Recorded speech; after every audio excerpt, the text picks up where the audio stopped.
His condition is getting worse when all of a sudden, their main door opens, with her brother raging at her for being late yet again and being surprised to see the young man, whom he refers to as Prince Siegfried. He is supposed to be coming to their house by carriage, but got attacked on his way. She can't believe that she brought the main lead into their house. Now in her room, she's looking more alive than ever. She can't sleep and is getting anxious since she can't completely remember the contents of the novel she's currently in. Well, to be honest, who can remember all the novels they've ever read? Actually, Ariel has read this in her past life, but she can't remember it because the novel isn't really her cup of tea. Thankfully, however, there are some portions that she can clearly recall, and that is Siegfried's story. It is stated that the first emperor of their nation was blessed by God and granted amazing abilities, which were passed down to his descendants, the imperial family. And as time went on, the purity of the first emperor's blood decreased, and the powers that were passed down gradually disappeared. However, there's still a way to tell if someone has the blood of the first emperor, and that is through their eyes. Purple eyes, which only the main character Siegfried has. Siegfried is the only child of the empress, while Aisa is his half-brother and the son of the emperor's mistress. One day, an unknown fire broke out at the empress's house and killed her at a young age. The nobles who supported the empress demanded a thorough investigation, but the emperor totally ignored them and even gave the empress's seat to his mistress. All of this happened when Siegfried was only 10 years old, and Duke Blanche has been caring for him ever since. She believes that Siegfried is now trying to get his throne back and remembers that according to the original novel, she is destined to be the prince's fiancé, and becoming involved in the imperial family's war for the throne is the last thing she wants. It's been a week since Siegfried has remained at their estate, and she hasn't seen him except for the legislator who comes and goes in his room. Her thoughts are interrupted by her maid, who kicks her out of her room to clean and instructs her to read elsewhere. LOL!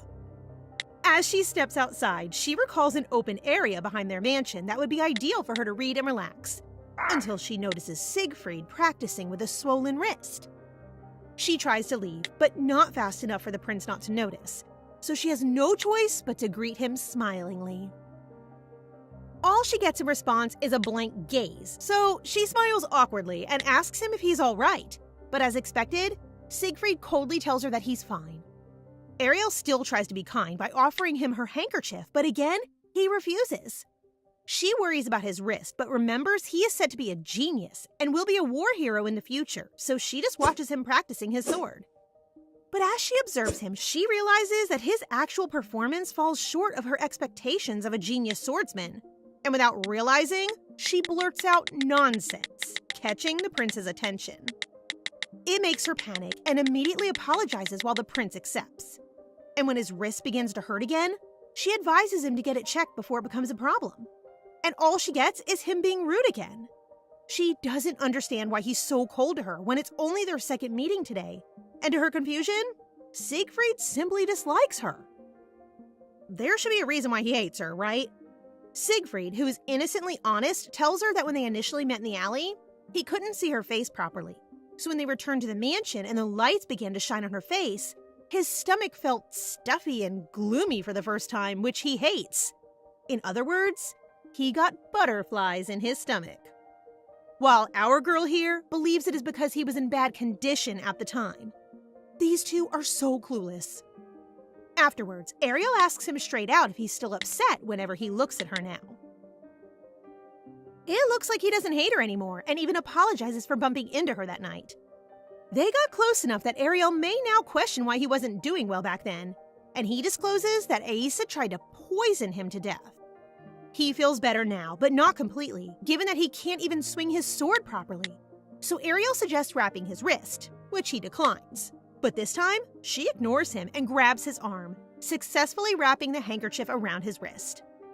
Siegfried believes she is skilled at it and finds that she has been helping her younger and older siblings, who are frequently injured.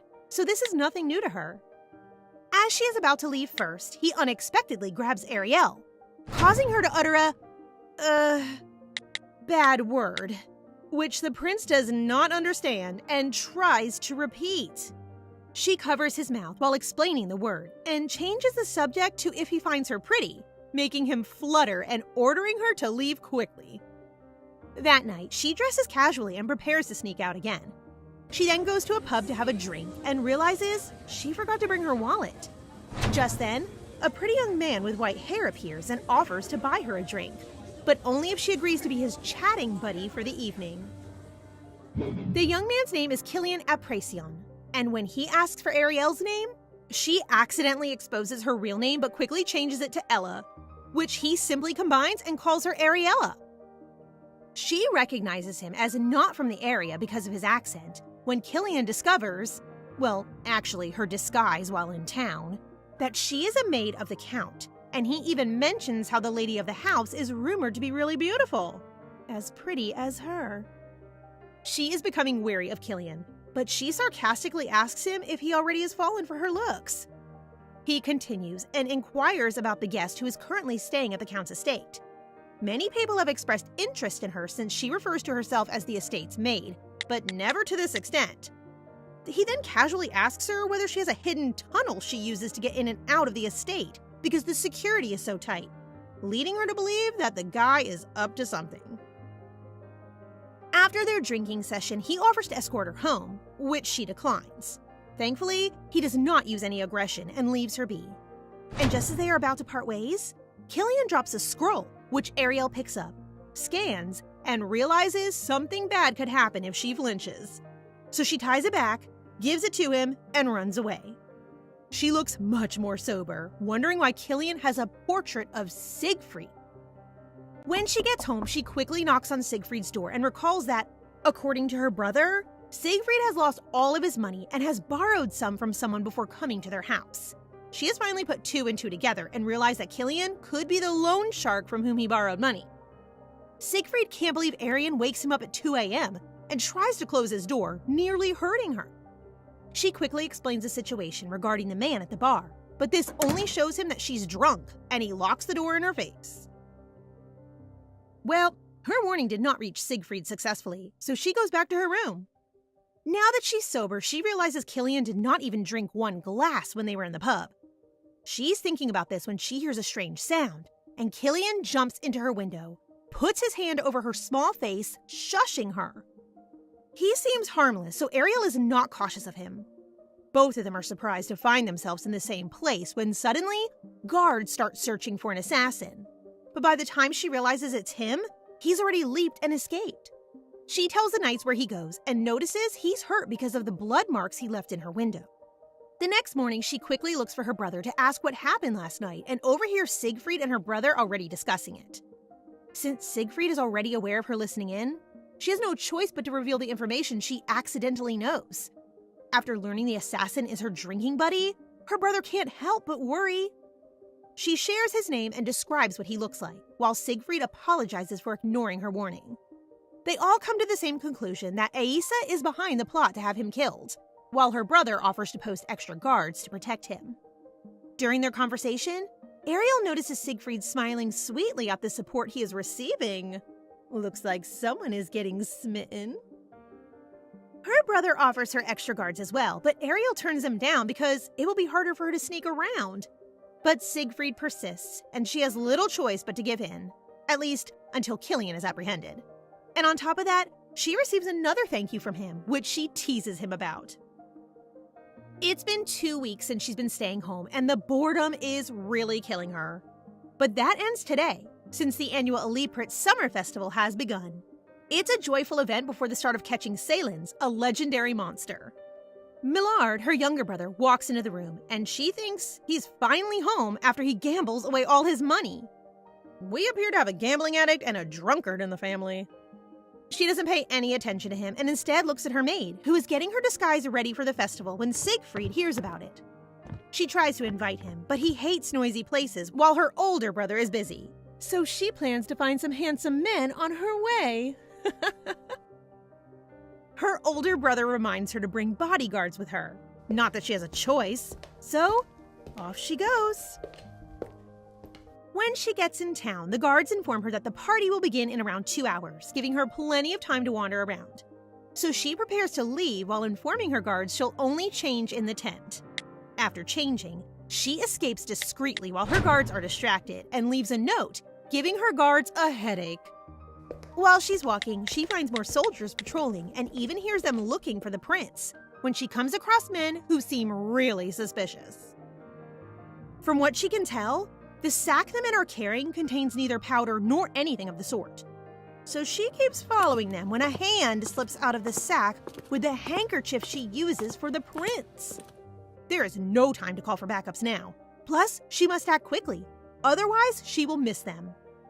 While she's thinking of her rescue plan, she does not notice that Killian, who's on the rooftop, has already found her hiding. She waits for the men to go, and when they do, she discovers the main door is locked and jumps through the window. The room is filled with wooden granaries and dust, making it difficult for her to see, so she whispers to hear if anyone is there and discovers the prince all tied up. She gives him a whack on the head since he seems to have passed out, and it actually works, waking up the prince. All he remembers is going out to eat with Millard, and while she's untying him, she can't believe he accepts her younger brother's invitation while refusing hers. But in his defense, she only asked him once. Their conversation is cut short when Killian appears and reveals he has been hired by Aisa, who has paid him a big sum of money in exchange for his head. Siegfried alerts him that the Knights of Elipritz are on their way, but Killian laughs at him, revealing that he chose the location specifically because it is full of firewood and intends to burn him to death without a trace. He then calls Ariel to come to his side, since she is not included in his plans, and mentions that he actually likes her. Looking so handsome at that. Sir, please don't make us like you too. Ariel follows him so as not to provoke him, and then Killian throws oil all over the prince. When he has sent him hundreds, he is now faster and stronger than the last time she saw him training. Killian admits defeat and agrees to act as the prince's assassin, but soon learns that the prince's earlier offer of 10 million was a bluff. Siegfried wants him under his wing and orders him to participate in the monster subjugation with him that will take place in 2 weeks. Did he just recruit the person who tried to kill him? Siegfried gives him a stern look, giving him a warning that he's only alive because of his mercy, forcing Killian to obey him. He then returns Ariel's dagger, and they both exit the storehouse when the knights, and especially Millard, who goes screaming towards the prince. He kneels down, apologizes, and notes the prince's disheveled appearance. He also notices his sister is with him, but she quickly makes up an excuse and takes him and the prince to the festival. She swiftly changes her attire and invites the prince to join her in eating and enjoying the festival. He can't believe she still wants to be with him after what happened, but Ariel's convinced that whatever happens, the prince will win. He still continues to worry, and she recalls what he said before and wonders if she needs to ask him how many times this time to get him to say yes, knowing that he truly wants to accompany her. He turns so red that he is exposed, but eventually caves in and follows her. Finally!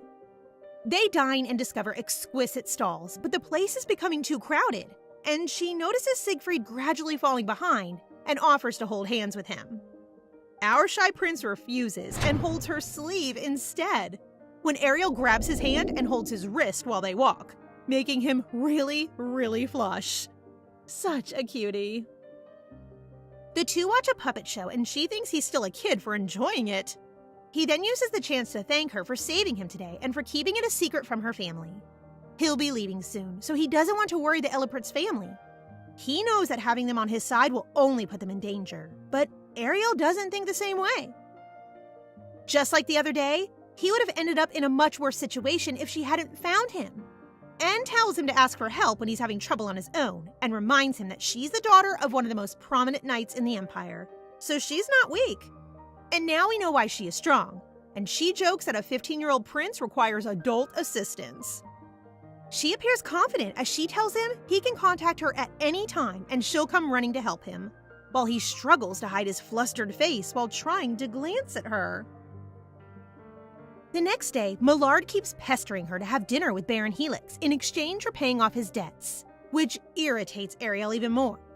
Well, it's already perfect for her to get married, and if not the Baron, he asks for her ideal man when Siegfried appears, and she uses him as her excuse. Millard can't believe it since the two have a 5-year age gap. Okay, so to do the math, the prince is in his mid-teens while Ariel is already 20. Millard leaves in defeat while Ariel clarifies to the prince that everything she said was a lie, and he shyly agrees.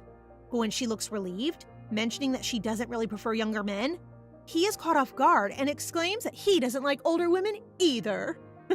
LOL. It's been days, and the prince keeps avoiding her. But today, she finds him practicing with her older brother, Abuzian. So she approaches them and finds they are preparing for the upcoming monster subjugation. Her brother then gives her the wooden sword and tells the prince Ariel is actually far stronger than the knight they have. He wants to find out for himself and requests a sparring session with her. As soon as they begin, Ariel gets into offensive mode and can really predict his movements, which the prince finds strange. But when she's ready to land her fatal blow, she stumbles due to her heels. The prince lends his hand to help her while she teases him that she doesn't really prefer a younger boyfriend, and this time he asks why, and all he receives is the same answer. She attempts to go first, but he holds her and tells her not to. Well, at least the bro can read the room and leave first. Ariel blushes at the prince's serious question about her ideal boyfriend, but he quickly explains that, as a noble, he must understand the preferences of a commoner. And then she gives him a rundown of all the qualities her ideal boyfriend should possess, which are very nice. Every year, it is a tradition to gather southern nobles 2 days before their annual monster conquest. Ariel becomes preoccupied with arranging accommodations for the nobles visiting the mansion, and they gather for a final feast and celebrate the night. During the party, Ariel looks stunning in her red dress, attracting the attention of the guests, including Master Manuel, who approaches her and thanks her for her efforts in preparing the event. While they are talking, the prince walks in looking as dashing as ever, and when he catches sight of her with Master Manuel, his reaction changes. As the night progresses, Ariel informs Master Manuel that she should leave and wishes him goodnight while he takes the opportunity to ask her if she has plans for the next day. But before she can answer, the prince cuts them off and points on the exitway so he could leave. Ariel thinks the prince is drunk due to his behavior and is concerned because he's still a minor. She asks him who provided him alcohol and is surprised to learn that her brother Millard is to blame. She's ready to leave to see her brother when he grabs her and asks if Master Manuel isn't her type. With that, she loses her temper, telling him that she doesn't care about Master Manuel. The prince asks her to keep away from Master Manuel, but she tells him that they have been close since childhood. He's still murmuring phrases that she can't understand, so she touches him only to discover that he's already asleep. The next night, Ariel finds the nobles noisy. She looks at the prince in front of her and remembers how drunk he was the night before. She notices him talking to her brother and believes it's nice for him to establish a bond with her family members. Their gazes lock, but he swiftly moves his gaze away. Count Pereza then invites her for a walk, which she accepts, and the prince watches them as they leave. While outside, Ariel is enjoying the fresh air and ignoring the gentleman next to her when he suddenly kneels and offers marriage. He accepts her. She discovers that her standards for her ideal groom are spreading throughout the South, and as a result, she receives numerous marriage proposals. But after meeting the prince, her standards change, and doesn't like it being so abrupt. Just then, the prince interrupts their moment from the window before she can react. He then demands Count Pereza cancel his marriage proposal because Ariel has already said she likes him. The next day, everyone is getting ready for the event, Subjugates the Beast, and notices the nobles are treating her like they always have, indicating that Count Pereza hasn't said anything yet. Suddenly, she spots Count Pereza, who immediately flees upon seeing her and the prince, who looks undeniably handsome, but emotionless. She thinks maybe he's still furious about yesterday's incident, and he completely ignores her, which surprises her. Someone is hitting puberty. As they gather, Killian, who looks great in his new suit, greets her. The prince has previously informed Abuzian about him, who initially objects but later finds him useful in the prince's war against Aesa. But she still doesn't trust him because he's into power and money, and she's afraid he'll stab them in the back. So she decides to ignore him and ask him to back off. Killian intends to stick around her since she's the only person he knows, and he believes they'll get along. After all, they are drinking buddies. Ariel is overjoyed that they will arrive at Corte Village the next day because she is looking forward to eating the Corte Village grapes, which is the reason she joins the event. She is carrying Abuzian's meal with her so they can eat together when she sees the prince with him. She still hates how the prince acted last night, so she decides to join the other nobles instead. They warmly welcome her, but while eating, the nobles start to pry on her love life, and she soon regrets her decision to join the group. Exhausted from all the attention, she decides to settle in a quiet spot where Killian is seated. But he misinterprets her presence and begins to tease her. They continue on their way, and Ariel uses Killian as her shield to keep the nobles away, while the prince keeps a close eye on them till they get to their destination. Everyone is busy unpacking when a boy approaches her and insists that she follow him. She is skeptical that the prince is behind it, but she lets the kid know that she has no reason to follow. But the boy still insists, so she decides to see him in an hour to clear things.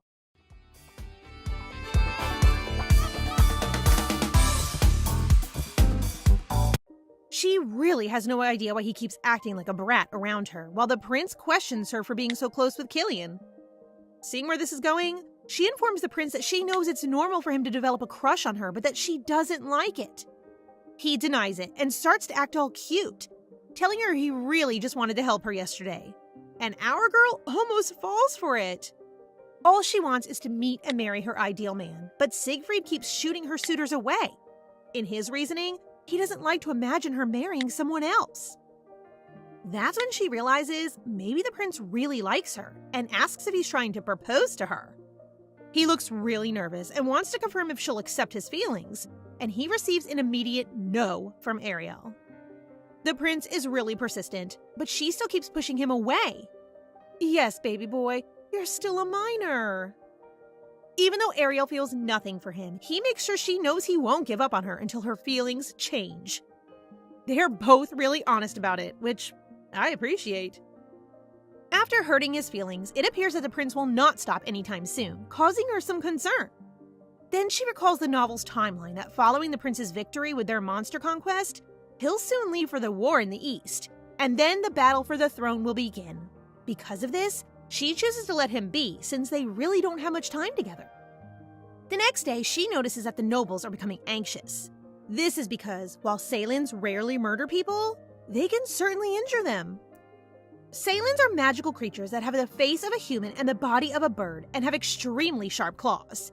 It's a pain in the neck to fight them because they're known to seduce people if you look into their eyes or listen to their tunes. After a while, Abuzion gathers them, and they are on their way to hunt Salins. So Ariel tries to give the prince some advice, as this would be his first hunt, but he never looked her way. Well, she already knows he's powerful, so it's not like it's a big deal. When they arrive where the Salins reside, Abuzion warns the prince that the Salins have the ability to show illusions once charmed, which is not a problem for the prince. They only walk for a while before they come upon Salins, who are waiting to hunt them as well. The monsters let out a deafening scream, signaling the start of some action. Our girl has no trouble slaying monsters or assisting other nobles, but she gets worried when she recalls that in the novel, Siegfried will undoubtedly be hypnotized by the monster. She searches for the prince, and there she finds him under the illusion.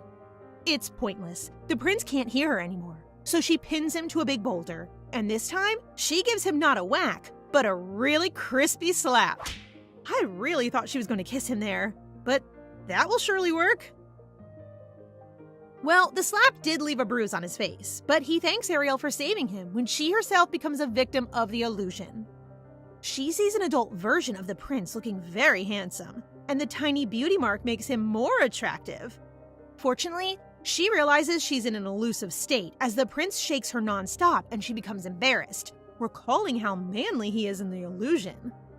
The prince wonders what she saw, and that's when she remembers that legend has it that Salins shows people their ideal type during illusions, which means someone is confused.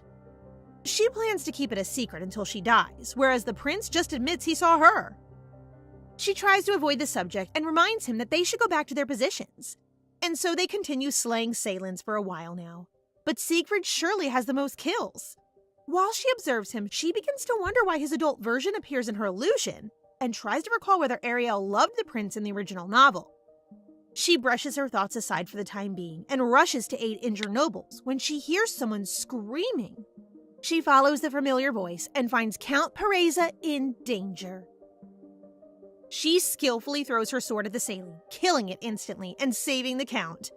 She immediately tends to his wound, wrapping a bandage around his shoulders while he keeps glancing at her but draws a line since he knows she already likes someone.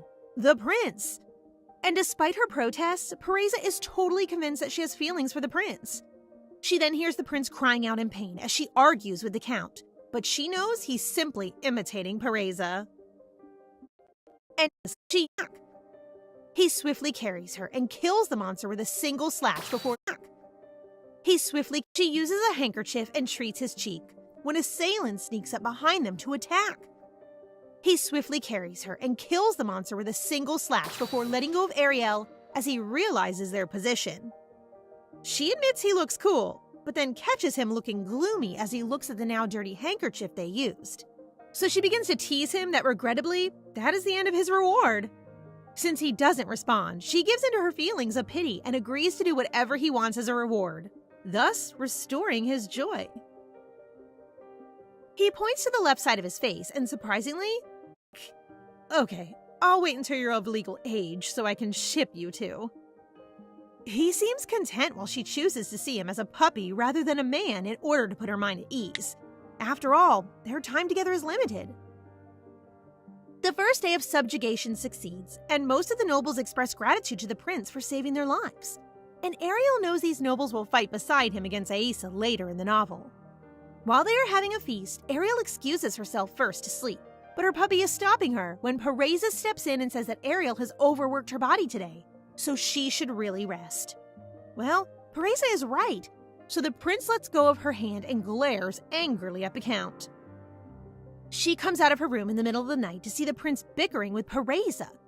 The prince, who is still acting very childish, warns Pereza not to associate himself with Ariel.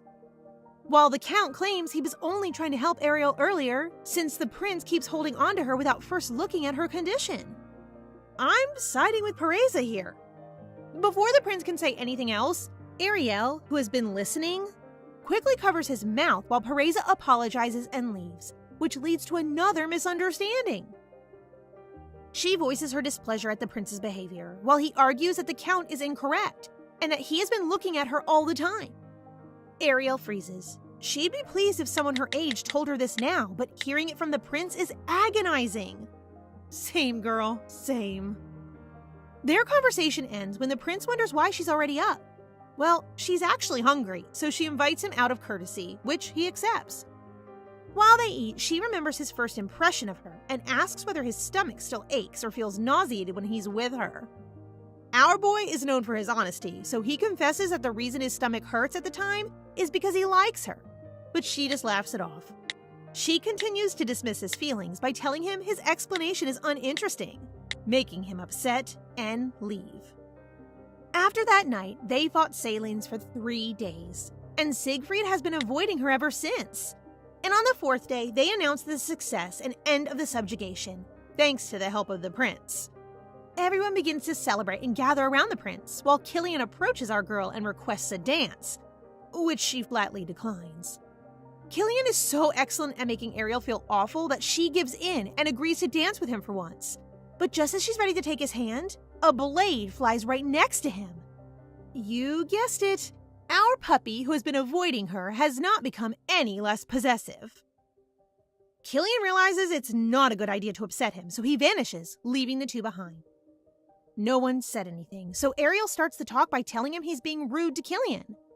In the prince's defense, they still can't trust him because he was under Aisa's control not long ago.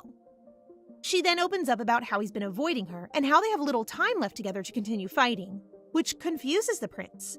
But if that is the case, he believes Ariel will eventually forget about him and spend her days in peace, which will make her happier. Now that she thinks about it, her days will most likely return to their typical boring routine of daily chats with her maid, brothers, and marriage proposals to read. So she assures him that he is someone she will never forget. And besides, they can write letters any time. But all of this seems like a farewell to him, so again he leaves. She follows him in town till she sees him approached by a noble who keeps rambling about the Empress's death, and the prince reclaiming the throne will start a fire, which Ariel knows is a really sensitive topic for him. He simply walks away, and Ariel tries but fails to catch up with him after bumping into someone. The next day, the grapes she's been waiting for finally arrive, and she plans to share them with the prince. She cheerfully informs him about the grapes as she waits outside his room, but he pays little attention to her. Outside the forest, Siegfried is resting on the grass when Ariel once again joins him. She sits alongside him and appreciates the serenity, but not for the prince, who, according to the novel, will immediately head to the Eastern Front to fight after assisting in the subjugation of monsters.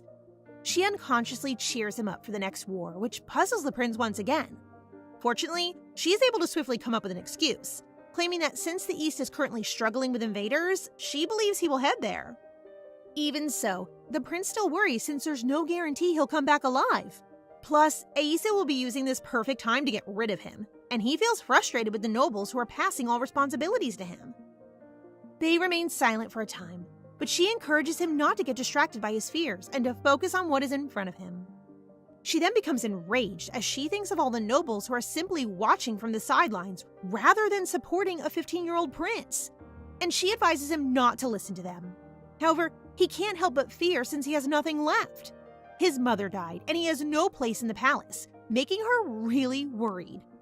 She intends to tell him something, but her conscience tells her not to. But in the end, it's as if her lips have their own mind and proclaim that he can be her husband after 5 years. The three of us are surprised. Well, yes, including me. She quickly explains she'll be with him so he won't have to endure alone, but only after he becomes an adult and then apologizes for taking his confession last time lightly. Siegfried is now looking more confident and asks her to wait for his proper proposal when the right time comes, while she smiles at him, ready to give him a chance. Finally, Ariel can savor her favorite grapes while the prince enjoys watching her eat. She almost chokes when the prince brings up the subject of what she saw in her illusion before, but she doesn't give a clear answer, making him even angrier just thinking about whoever her illusion man is. She merely states that she saw her ideal man, but he declares that no other man is more attractive than him, with which Ariel completely disagrees.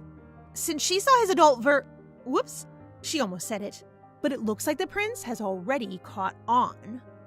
The next day, as she begins to pack her belongings, Cavil, the owner of the Corte farm, knocks on her door and announces that she is now the owner of the vineyard, making her jaw drop. He shows her the deed and wants her to sign it, and the only person she can think of who would spend that much money on her is the prince. She interrupts his meeting, still can't believe he bought her a vineyard without telling her, and refuses to accept it. The prince is confused by her rejection. He has spent all night considering what she wants. He asks hesitantly if his efforts are too much for her, making her feel sorry. Well, these two are forgetting that people are in the room.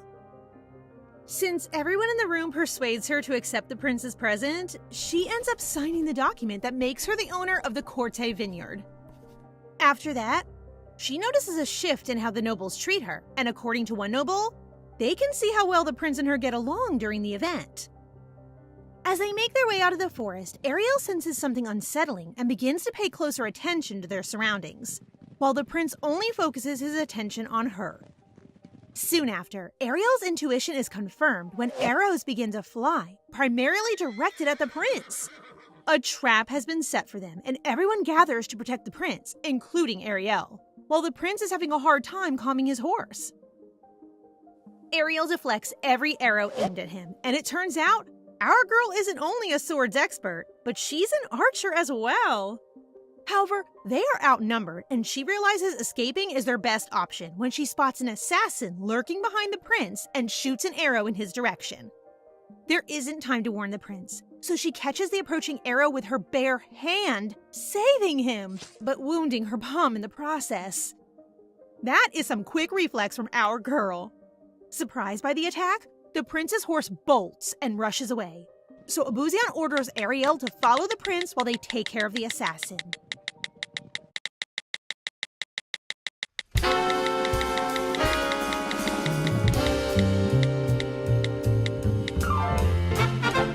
The attackers are not strong enough for Abuzian and his team, and Killian identifies one of the assassins and confirms that he remembers meeting him at the Crown Prince Palace.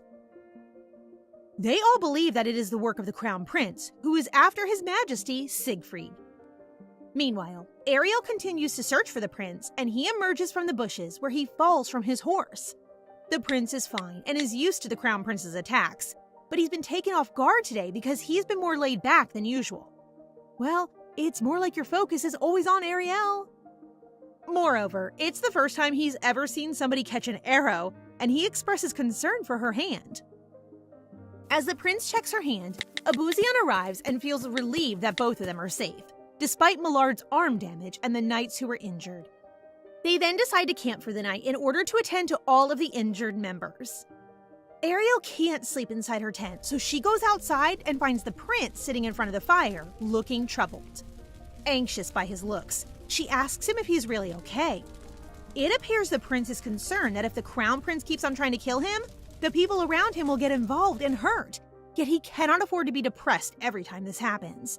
That takes a lot of mental strength, and he is simply glad that no one has been hurt today. This has made him think that he should train harder to stand up to the crown prince and to protect his people.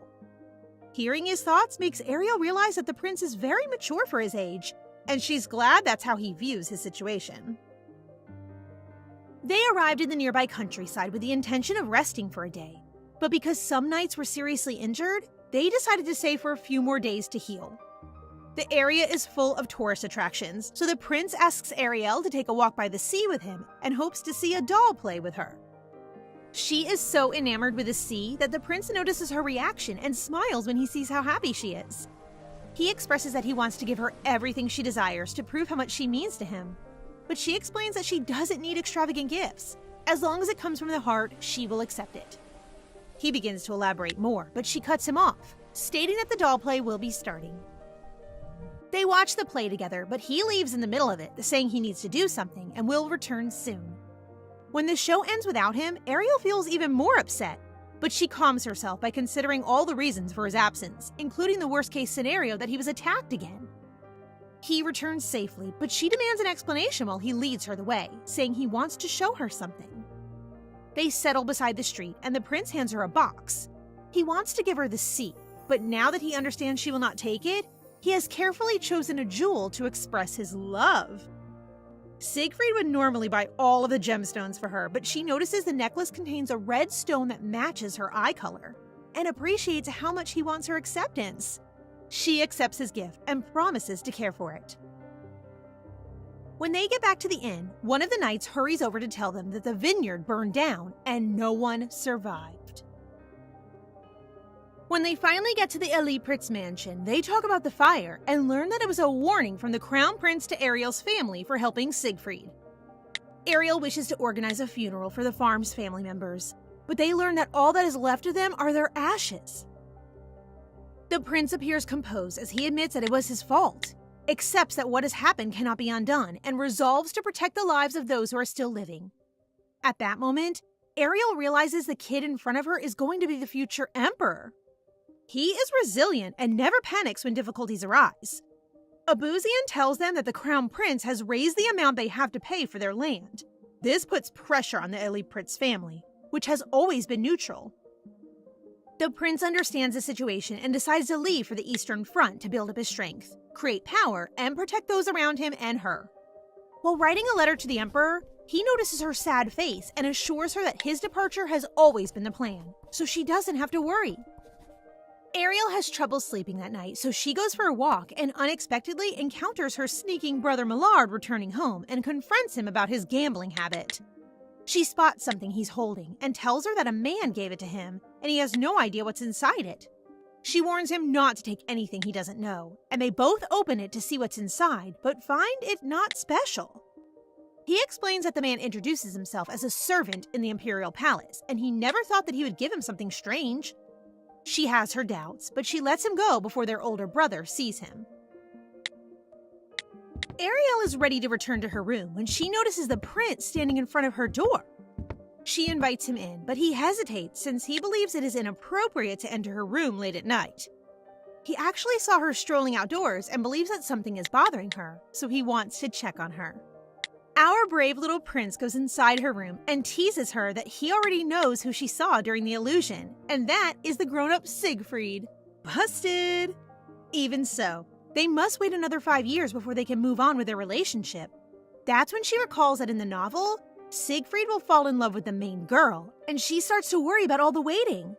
Her thoughts are interrupted as their mansion begins to tremble, and when they go outside, they discover that a dragon has broken through their house. Millard cries to Ariel that the box actually contains a summoning stone and that the raging monster is what came out. The prince orders Millard to call Abuzion and instructs Ariel to bring him a sword while he holds off the monster. One of the maids is still in shock and unable to move, so Siegfried is forced to guard her, placing him at a disadvantage. Fortunately, Ariel arrives just in time to slash the beast while looking really awesome. I don't need friends with benefits, I need to cleanse with benefits, and that's why I use the Neutrogena Hydro Boost Hydrating. Ariel throws the sword to him, and the prince quickly uses it against the dragon. It leaves several injuries to the monster, but the attacks are not fatal enough, fortunately. Abuzion and the knights arrive just in time. They chain the dragon, bringing it down, as Siegfried launches the final blow, killing the monster. Abuzion and the prince assess the situation and discover that the box Millard received from a royal attendant contains a summoning stone. There's no chance that was an accident, and the prince believes Aisa plotted it all. As everyone begins to leave the room, they fail to realize that the monster is only half dead and can still strike Ariel from behind. Millard is crying while Abuzion demands that the monster be removed when they hear Ariel. Of course, she's alive, but she's covered in blood, so her loving brother rushes to assist her, asking if she's hurt. Thankfully, she's quick enough to thrust the knife into the monster's mouth, so the bloodstains isn't hers but the monster's. With all the commotion happening, she notices the prince standing in the corner and finds him crying. He sounds so serious and tells her he can't afford to be with her. Reality suddenly hits him, and he realizes his path will be really difficult, and he can't afford to see her suffer because of him. And he is well aware of how weak he is, so his only option for now is to leave as soon as possible. Ariel, on the other hand, knows this is not the time to give him encouraging words, so instead, she gives him a warm hug, reminding him she'll always be with him. Aww. She wants him to know that no one is blaming him, and Abuzion agrees, inviting the prince to stay with them until he receives a reply from the Empire. Besides, he can't just run away from her now since he's the one who scared away all of her suitors. He calms down while Ariel wipes his tears. A sense of calm settles over their home after a few days, but she also notes the prince's growing gloominess. Millard, who is as cheerful as ever, invites the prince for a walk, but he ends up getting stomped on by Ariel and getting the cold shoulder from Abuzion. He's had enough of their treatment when they suddenly receive a knock from a royal knight. The knight casually walks in to escort Millard under the order of the crown prince. He announces that a treasure was stolen from the crown prince, and they have received a servant's confession that he handed it to the youngest son of the Elipritz family. Millard refuses because he has no idea the box belongs to the crown prince, but the knight is set about forcing him until Abuzion stops him. Even Siegfried starts to join their argument, saying that their arrest makes no sense since it takes a week to get from the Empire to the Elipritz estates, and the knight comes to investigate in just 2 days? This just means this again is all planned by Aisa, while Millard starts to panic, yelling it's the servant's fault and not his. The knight is also losing his patience, but the prince intervenes before he becomes aggressive, and he guesses the crown prince has planned a condition. He's even ready to leave to the east and just waiting to hear from the emperor, which is exactly what the crown prince wants him to do. The knight delivers the crown prince's message that if he agrees to go to the battlefield, he will forgive and spare the Elipritz family, especially as Lady Ariel also appears as a possible crown princess candidate. Siegfried angrily accepts the condition, solving their problem for now while the knight leaves. Later that night, Ariel is out on a stroll when she spots the prince who is deep in thought, so she sits beside him. The prince is actually concerned that even Aisa is now interested in her. In addition to the men he met, there are other men who could steal her away from him. He stresses why he's born 5 years later than her, but he wants to be responsible and strong enough before he can confidently propose to Ariel. That's maturity over there. Ariel has no doubt that he will be stronger than the crown prince, which boosts his confidence. Then, he asks for Ariel's reassurance that she'll wait for his proposal when he returns, while Ariel humorously warns him not to bring along any other women. But the prince is dead serious as he gets closer to her and confesses she's the only one for him. Love sparkles around the two, and Ariel is torn between her feelings for him and her need to make the right decision when she unexpectedly receives a kiss on her cheek from the prince. Yes, that's the farthest you two can go. and the prince runs away, leaving Ariel, the girl who almost gave in. Girl, you need to pray. My luck was pretty good, not gonna lie. Take a look, see what we get. Something gold. I love the anime. Anyway, the Emperor's letter arrives after 2 days, granting him permission to set out to the east.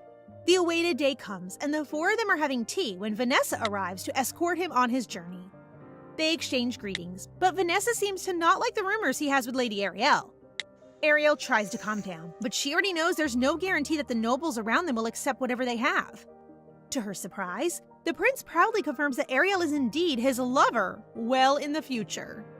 She spills her tea, embarrassed by how he just announces their, future relationship, which based on her is still uncertain.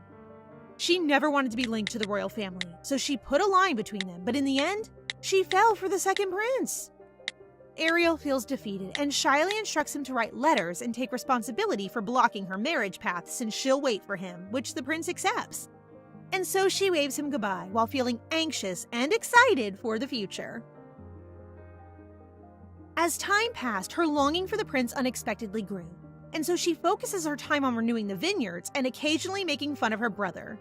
And like the prince promised, he keeps sending her letters and writing about his accomplishments over the years. And before you know it, year 5 has arrived. Millard hands her the letter from the prince, and she can't quite believe that he would actually write to her consistently and enclose jewels each time. Her excitement grows as she reads the letter, and she grabs Millard before joyfully announcing the return of the prince. Yay! The wait is over! Siegfried's victory against the Western Kingdom, which had long been a threat to the Empire, has restored peace, substantially improving his status. He gained the favor of nobles, and word of this spread to the south, making her very happy. The prince will return to the palace as a war hero, and a banquet will be held to honor him, to which the Alupritz family will undoubtedly be invited. But while she is delighted to see the prince, she fears that she will have to face Aisa, who is known to be cruel in the novel. And when they get to the Empire, the first place she goes to is a dress shop, but as soon as the clerk learns her identity, she tells her that everything she buys is already paid for. She discovers that the payment is also in her name, so they have no means of knowing who the real person is. But she already has a suspicion that it is none other than the prince. Though she can't rule out Aisa, she dismisses the possibility and trusts Siegfried, so she happily shops. After she shops, she's greeted by Millard, who shares the rumors he heard at the casino that Siegfried's next target is the throne. Ariel has hazy recollections of the novel's events, but she does remember that Siegfried would be sitting on the throne, but she can't recall Aisa's future. The next day, the boys put on their best suits for the banquet, while Ariel wears a dress that is nothing short of breathtaking. When they arrive at the palace, she discovers a large number of young ladies gathering, since Aisa has said that he will officially select a crown princess to take attention away from the main event, which is Siegfried's welcoming party. Abuzian chats with some nobles while Millard is busy eating, leaving her alone with no one to talk to, when Lady Lanesha approaches her. The lady appears to recognize her, which is due to rumors about Ariel's relationship with the second prince, and offers to assist during the event. She seems kind. Or is she? Ariel is able to chat with the other ladies thanks to Lady Lanesha when she notices the other table. She notices the redhead lady purposely placing a wine glass near another girl, expecting that the latter will knock it over and spill its contents down her gown. The innocent lady apologizes and bows, but the attention-seeking lady demands that she kneel, which is excessive. So Ariel steps in, but this has been cut off when Crown Prince Aisa arrives. This is her first meeting with Aisa, and she is taken aback by how attractive he is. According to the novel, the Crown Prince is the guy she is supposed to marry, so she really needs to be careful not to run into him alone. And when they announce Siegfried will be late, she decides to stay on a terrace, contemplating how to greet him when they meet, when a young noble starts to hit on her. The young man starts to mock the prince, thinking she'll give him a chance, but finally, after 5 long years, the best at shooing Ariel's suitors away has shown himself. The prince is now all grown up and looking so fine. I can finally ship them in peace. When the prince greets her, Ariel doesn't respond with a hug or an I miss you, but rather questions his identity, convinced that the adorable young Siegfried can't possibly be this guy standing before her. The prince scares the young man first until he leaves the terrace before continuing their conversation. Now that she can see him up close, he definitely seems mature, and she's not sure if she can still make him blush or joke around with him as he has changed a lot. He then formally greets Ariel. He drops to one knee to kiss the back of her hand, making her blush. She misses him so much and is glad to see him return safely, but she wonders why he's outside. He is actually looking for her so he can make his grand entrance with her, and the couple is warmly welcomed by the nobles. However, as soon as they walk down the stairwell, the crown prince approaches Ariel and invites her to a dance. Because of the attention on her and the fact that he's the crown prince, she has no choice but to accept his hand, or else it will cause trouble later. She looks really sad because today is meant to be her first day with Siegfried, but even the prince can't do anything about it. They've moved to the spotlight, and Aisa starts to dance.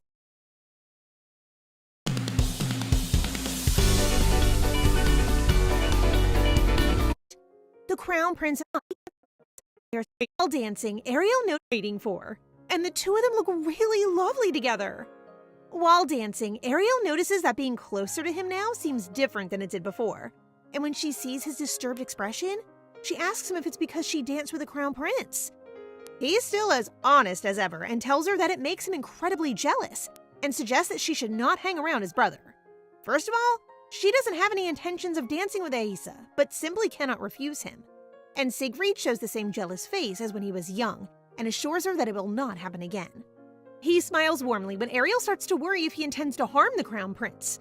After all this time, she finally got to see a smile again, and it reminded her that certain things never change. It gives her some comfort to know that the young prince who used to be jealous of her and long for her affection still exists. When the music ends, he invites her to the terrace to avoid any unneeded interruptions, but on their way, Lady Claire stops them to express her thanks to Prince Siegfried. Hearing them converse, Ariel wonders who the lady is, given that he has just returned from war. He introduces Ariel to Lady Claire of House Marina, telling her they met near the border. She immediately recognizes Ariel and expresses gratitude to her for preventing her from being bullied before the party even began. However, our girl is more concerned about how the lady knows Prince Siegfried. So the lady shares that during the peak of the border invasions, she was taken as a prisoner of war and Prince Siegfried arrived to rescue the prisoners. Looking at Lady Claire, a noble lady of innocence and pure beauty, Ariel believes she is the female heroine of the original story. Before Siegfried departed for the war 5 years ago, she told herself that if he brought home the female lead, she would do everything she could to sabotage their relationship. She's only joking about it, but she can't believe it's really happening right in front of her eyes. She knows the female lead will appear someday, but why does it have to be today? Because it's too early to tell, Ariel is still unsure if Lady Claire is the female protagonist.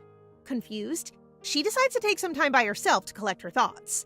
Prince Siegfried is startled as she walks away from them and is about to go after her when someone grabs his hand.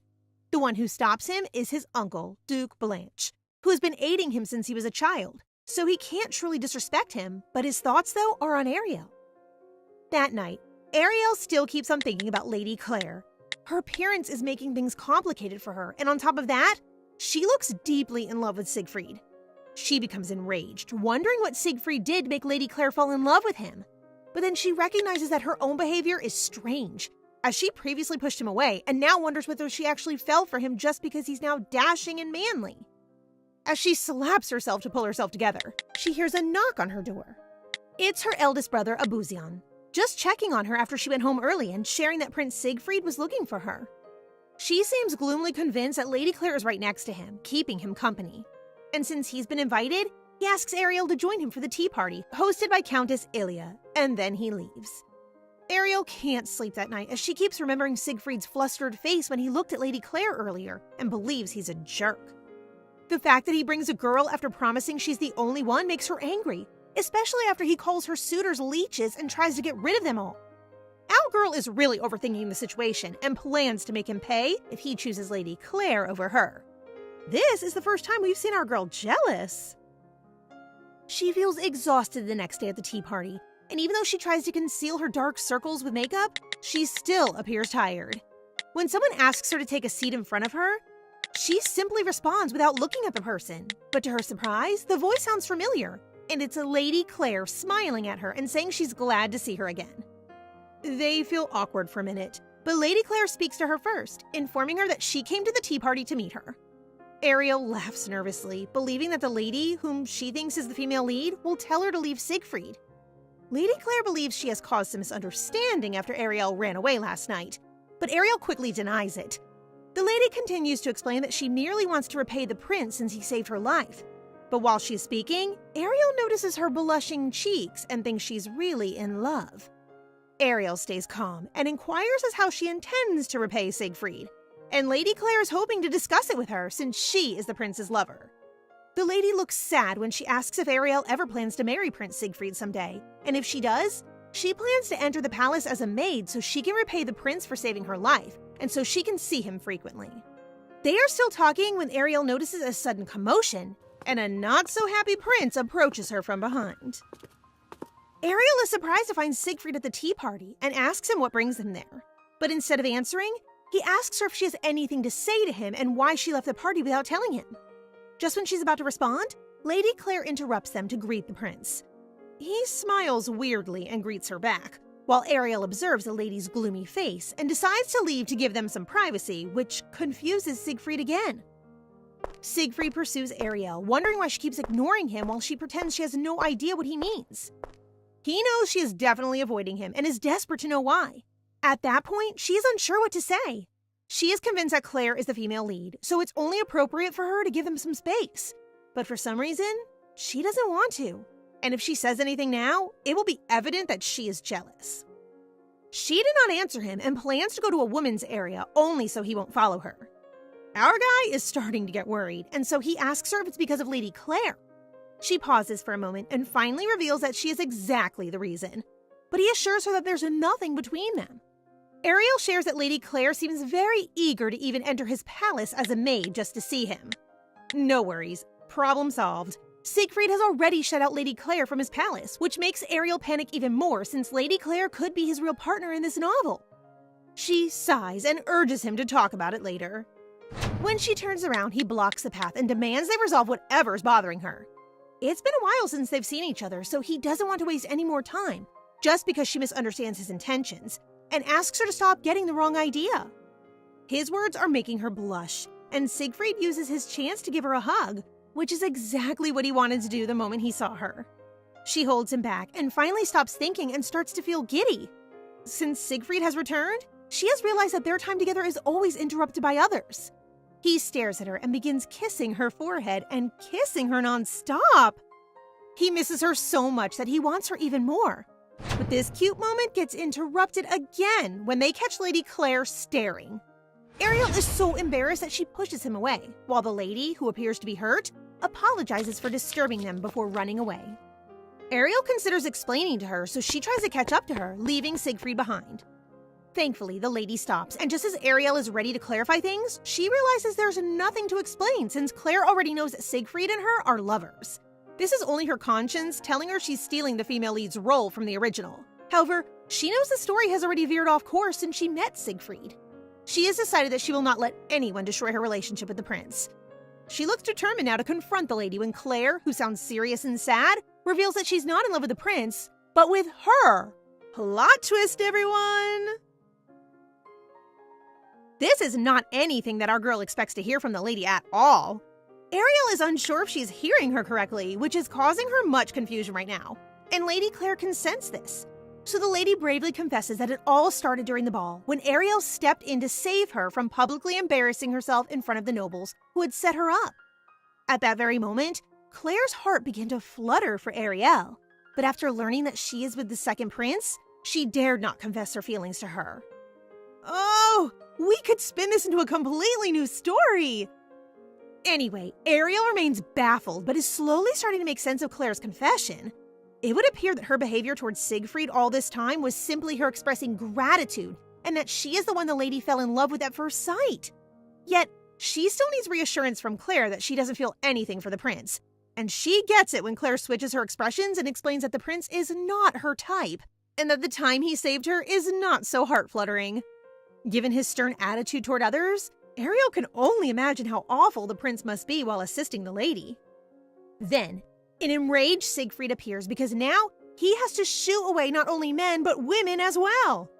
He is annoyed by her lovely act toward Ariel, but this bold lady grins and explains that all she wants is to clear the air between her and Ariel, which has nothing to do with him. After learning that Claire has spent her entire time in the capital in a hotel, Ariel extends an offer to her manor, which is eagerly accepted by Claire. She wants to make amends for misinterpreting the lady by doing this. Plus, she's also bored. Though I appreciate that our boy did not strongly object to Ariel's decision, the annoyance in his face is still visible. And Claire isn't trying to hide how she feels about him either. She reveals that the prince carried her like a sack of potatoes while saving her before, and then they bicker some more. By the look of it, Ariel is now convinced that these two are mortal enemies.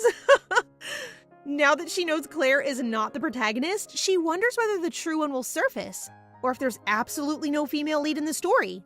Either way, she is relieved she does not have to stay away from her prince. She's now back in her place with Claire when a maid hands her an invitation from the crown prince. An invitation to prepare for the selection of the crown princess, which makes her remember that in the original novel, she was the crown prince's fiancée. But that has changed now that she is with our handsome prince. How could he invite her knowing she's with Siegfried? But now that she thinks about it, there's no reason for her to refuse the invitation given she's still officially single since the prince and her aren't engaged.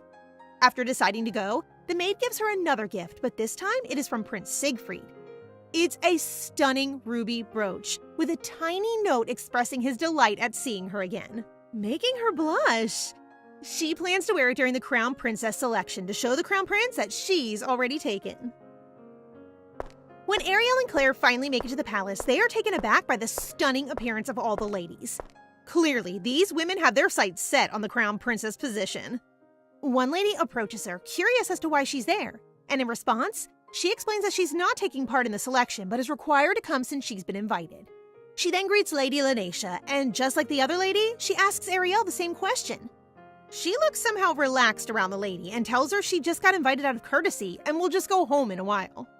Ariel asks Lanesha if she plans to take part in the selection for real, but before she can respond, they announce the arrival of the crown prince. The crown prince welcomes everyone, and despite how everyone finds this man attractive, Ariel listens to him with boredom. So to start the selection, he announces that he actually hid a gem in the hall and explains it is an imperial heirloom handed down for generations through his mother, the late empress's family, and whoever finds it will become his bride. To give the ladies a hint, he reveals the gem's color, which is a unique bloody red. Ariel, on the other hand, cannot believe that the crown prince is using a treasure hunt game to select his crown princess. So while the other girls are scrambling around, Ariel and Claire are contentedly munching on snacks. However, Ariel can feel that she's being watched by the crown prince, even though she is turned away from him. And even Claire is getting nervous with the way he glares in their direction. So Ariel chooses to continue their snack outside the balcony. Now that they are alone, Ariel completely forgot to ask Claire whether she wants to participate in search for the jewel. But she is surprised at how wise the lady is. Claire is aware that even if she obtains the treasure, she will never be accepted as crown princess since her family has fallen into ruins. Having a powerful political family is one of the most crucial qualifications for becoming a crown princess. So Ariel is really suspicious that the selection process is flawed. Ariel is eager to head back home after the two have finished their meal, but they are unable to do so since the competition is still ongoing. As she waits impatiently for the announcement that the jewel has been found, she decides to take a peek inside, only to be taken aback by the sight of the crown prince. What a creep! Ariel quickly composes herself to greet him, while Claire does the same. The crown prince recognizes Lady Claire and begins to humiliate her family for being of no use to the empire. Worse, he bluntly told her that Siegfried should not have wasted his time saving someone as useless as her. He then approaches Ariel, lifts her face, and warns her that Siegfried will never become emperor and that he plans to kill him once he ascends to the throne, emphasizing that she should choose wisely. He really thinks he can win Ariel by doing this, but she rejects him right away and doesn't have the right qualifications to be crown princess either. But this guy has already planned everything all along, and the brooch wasn't even Siegfried's gift. He removes it from her dress and reveals that it is the gem everyone is looking for. You can see the fear on Ariel's face as she realizes that the gift was from him, but the crown prince laughs and denies it. He orders everyone to gather in the hall while he forcefully grabs Ariel back inside. He announces when they all know the box and the note, which will see. This confuses the prince since he never gave her one. But luckily, Ariel did not throw away the gift box and the note, which will serve as proof that it was from Siegfried. And Claire will be able to testify that Ariel was indeed on the balcony for the entire treasure hunt. Siegfried then requests that his brother show him this particular jewel, and while looking at it, he recalls that the jewel comes from the crown prince's mother, implying that Aisa is the only one who has access to it, proving that he did not send the jewel to Ariel. Aisa is still acting blind, but our smart girl cornered him by demanding he show them the exact place where he hid the jewel. A question the crown prince would not be able to answer since the ladies have already explored the entire hall, and if he pinpoints a spot where the ladies have already searched, he would be exposed. Aisa ignores her and then turns his ire towards Siegfried for being so easily blinded by a girl who desires to become the crown princess, and will abandon him one day, as if Siegfried would believe him. Siegfried sees through Aisa's dirty tricks, and these are all just to ruin his reputation by stealing his girl. The ladies start to question the crown prince's motives when they realize the entire selection could be nothing but a charade. Siegfried is willing to bring this into the court, which does not sit well with the crown prince because all of the ladies are daughters of high-ranking nobles. And if it is discovered that Aisa is playing with them, their families will not stand for it. The crown prince has no choice but to let go of Ariel and stop the commotion, and will reconsider who to choose as his bride. Ariel dashes over to a concerned Siegfried and receives a scolding from him. Then he inquires if his brother mentioned anything to her and discovers that Aisha had repeatedly warned her to keep away from him. He's starting to believe the whole selection is for Ariel, which is driving him insane. And our guy is so smart to not waste the chance to use the situation to get closer to her. So he blushingly invites her to his palace to protect her. Not just that, he honestly tells her to take the relationship to the next level.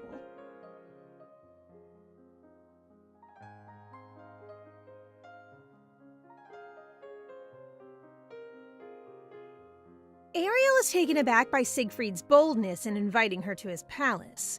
She is getting a little hot just trying to figure out what he meant by moving their relationship to the next level.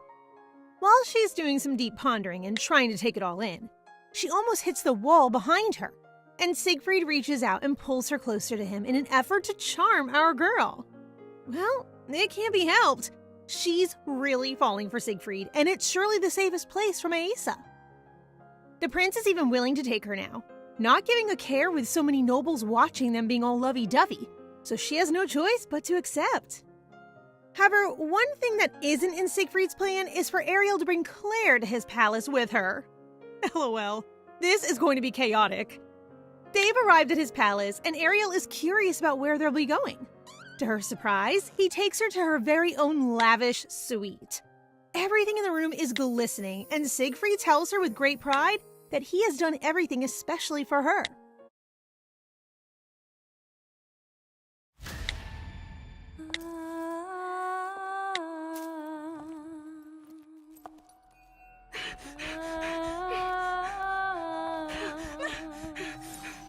While she is stunned by the lavish surroundings, Siegfried shyly asks if she would like to spend the night in the room, leaving her dumbfounded. Our guy is really taking his chances right here and right now, even if Lady Claire can hear them clearly. This is it. She's definitely sure this is what he means by taking the relationship to the next level. Ariel teases him since it looks like the boy who refused to hold his hands with her before is a grown man now. He blushes, but is still waiting for her answer. Ariel actually plans to refuse since it's only been 3 days since they reunited, and this is just going too fast. However, Siegfried asks again, this time with his puppy face, making her weak. And before she realizes it, she agrees to the idea. Thanks to his plan, the mere sight of his lips makes her start thinking naughty thoughts.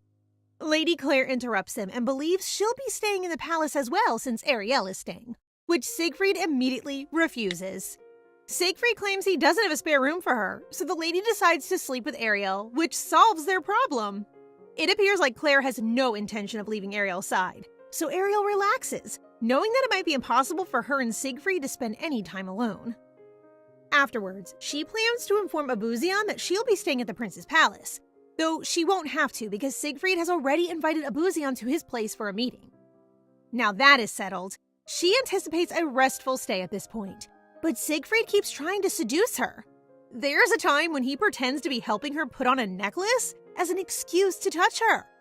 Or he would call her to his room while he's half naked, making it harder to resist. Temptation keeps coming to her. The evening of Abusion's arrival at his palace has come. He's a bit confused with the prince's invitation, and so with a serious face, they enter a room where Siegfried introduces him to his fellow comrades, nobles who pledge to side with him against Aisa and the close supporters of his mother. All of them promise to help Siegfried claim the throne. Siegfried expresses gratitude to Abusion for the aid his family provided him 5 years ago, when he was still a helpless young prince. But now he has matured and he has the strength to stand up to Aisa's oppression. This time, he addresses Abusion's title as Count Elifritz, to formally ask him to back him in his war against the Crown Prince. However, Siegfried had no idea that Abusion would still want to maintain his stance of political neutrality. Don't get him wrong. He believes Prince Siegfried is the rightful heir to the throne and would be a great ruler. Plus, it would secure Ariel's future. But if he supports him, the Elifritz family, which rules over the majority of the southern territory, will force their allied houses to become enemies with the Crown Prince. Unless the Crown Prince threatens to hurt his family, he cannot afford to change his position now, especially since this battle is not entirely winnable. Wait until he learns that Aisa has been harassing his baby sister. Abusion completely refuses the prince's offer, hoping he will understand. Meanwhile, Ariel cannot sleep that night since Siegfried promised to see her but still hasn't shown up. While Claire is sleeping soundly beside her, Ariel decides to go out and check on him when he appears just in time. Siegfried is surprised to see her still awake and wonders if she's waiting for him, which annoys her, guessing he forgot his promise to have a sleepover. He blushes as he assures her that he hasn't forgotten, and that it is something he's been looking forward to. But tonight, he needed some air. That's when Ariel senses something has happened, but Siegfried tries to cover it up by teasing her and telling her they should sneak out next time away from Claire. He gives her a warm embrace and promises to do everything it takes to keep her safe so they will never have to be apart. Like when they were younger. She wants to know what happened, but she knows better than to pry now that she understands he has issues he can't talk about with anyone. However, she has never seen him this anxious before, so she hugs him back, reassuring him that she will never leave his side. They hugged there for a time, not saying a word. The following day, she and Claire pack up to depart the palace without waking Prince Siegfried. People who watch her leave the prince's palace speculate on her next-level relationship with him. While in the carriage, Claire worries that others will misunderstand Ariel and begin spreading rumors, despite the fact that nothing actually happened. This is probably for the best, as it makes it less likely that Aisa will be so bold as to invite her to another crown princess selection. But our girl is wrong. As soon as she arrives at their manor, she receives another invitation from the crown prince. Aisa is throwing another ball tonight to mark the success of the Empire and to make amends for the crown princess selection party. Millard is tired of the Empire's party after party, while Abusion can only sigh because this is most likely the Crown Prince's way of bragging about how great the Empire is doing. Ariel has no excuse to reject the invitation since this isn't an ordinary ball, but all nobles in the Empire have been invited. After a few hours, she receives a letter from Siegfried confirming that they should attend. The red outfit looks beautiful on Ariel, while the suit looks great on the prince. And before they enter the palace, he advises her to never leave his side as a precaution in case the Crown Prince will attempt to do something again. But she is convinced that the Crown Prince would not do anything after what had happened yesterday.